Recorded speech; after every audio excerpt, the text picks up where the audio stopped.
teman-teman,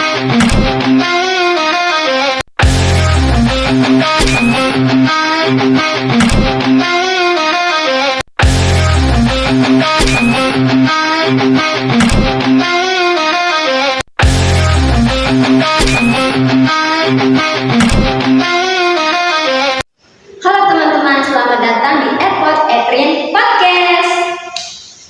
Pada episode kali ini kita akan membahas salah satu konflik terbesar pada abad ke-21, yaitu Perang Rusia-Ukraina. Konflik ini penting untuk dikaji karena bukan hanya membahas tentang persoalan militer, tapi juga melibatkan faktor sejarah, identitas nasional, geopolitik, dan hubungan internasional yang telah berkembang selama berabad-abad. Untuk membahas topik hari ini, telah hadir bersama kita kawan-kawan dari Prodi Pendidikan Sejarah Universitas Nusa Cendana yang akan membantu kita memahami latar belakang historis hubungan Rusia-Ukraina, penyebab konflik hingga tentunya perang yang masih berlangsung hingga saat ini. Selamat datang teman-teman. Halo teman-teman. Jadi kawan-kawan, sebelum kita mulai membahas tentang perang antara Rusia dan Ukraina ini secara jauh, sebelum itu kita harus mengetahui dulu sejarah historis bagaimana hubungan antara Rusia dan Ukraina. Karena kan perang Rusia dan Ukraina ini sudah terjadi sangat lama dan bahkan sudah terjadi sampai saat ini. Kira-kira bagaimana teman-teman? Baik, sebelumnya terima kasih untuk Kakak Iprin yang sudah mengundang kami di airport hari ini dan berkaitan dengan perang antara Rusia dan juga Ukraina. Saya kira sangat perlu kita membahas kira-kira bagaimana secara historis perjalanan antara Rusia dan juga Ukraina secara hubungan. Nah, baik Rusia maupun Ukraina sama-sama menelusuri asal-usul sejarah yang sama pada abad pertengahan yang dikenal sebagai Kievan Rus atau Rus Kievan yang berkembang sekitar abad ke-9 hingga abad ke-13 dengan pusat pemerintahan di Kiev yang saat ini menjadi ibu kota dari Ukraina itu sendiri.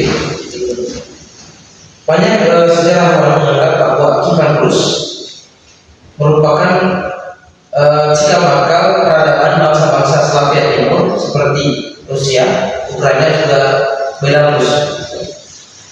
Namun setelah Kievan Rus runtuh oleh serangan Mongol pada abad ke-13, wilayah yang kini menjadi Rusia dan Ukraina berkembang secara berbeda.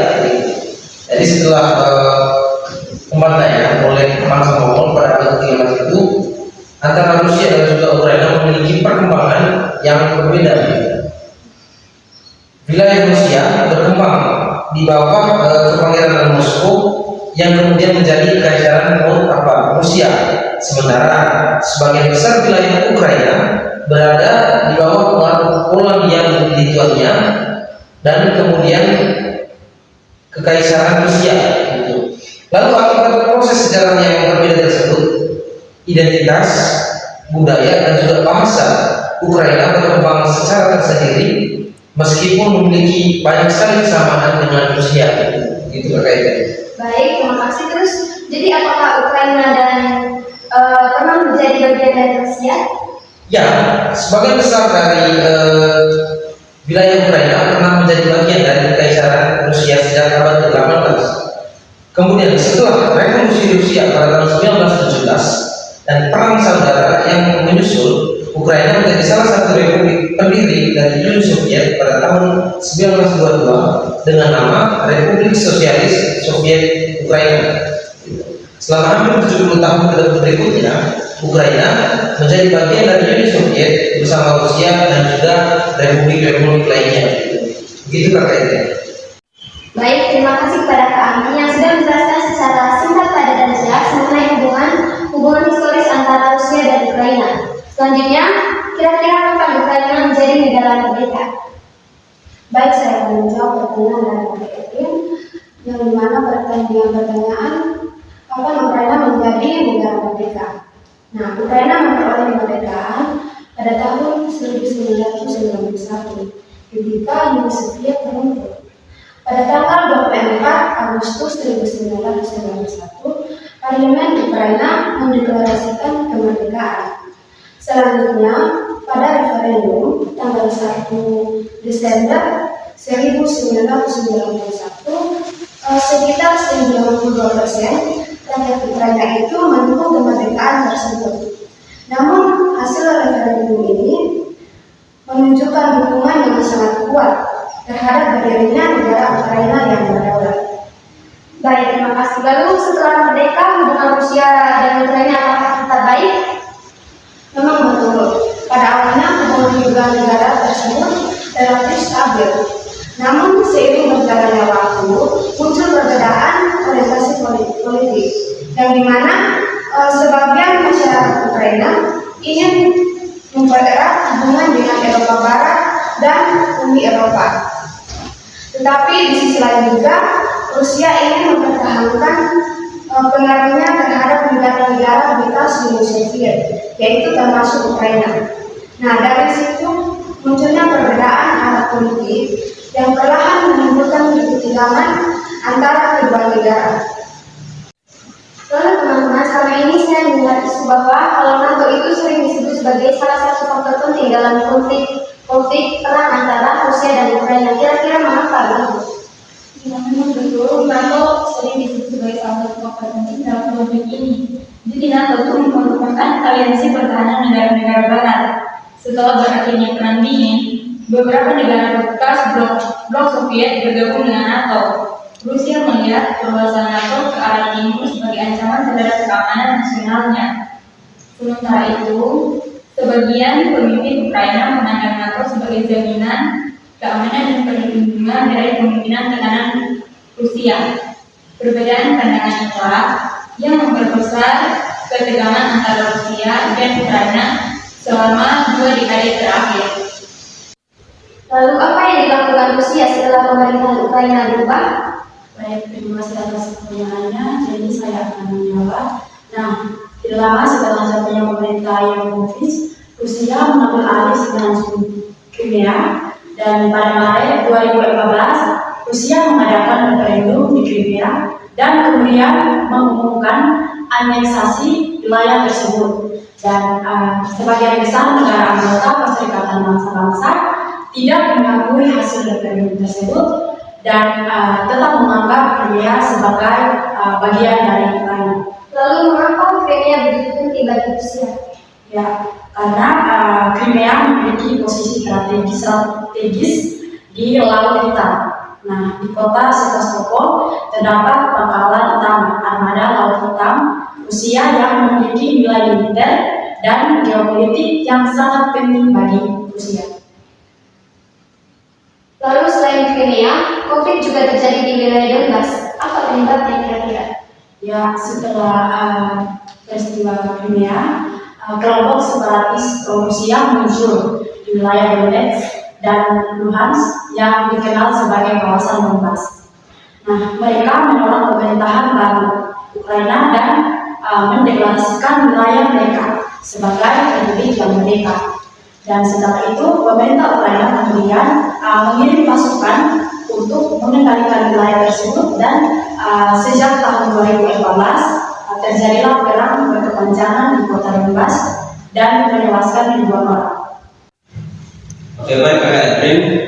Awal mula konflik modern tahun 2013 ini,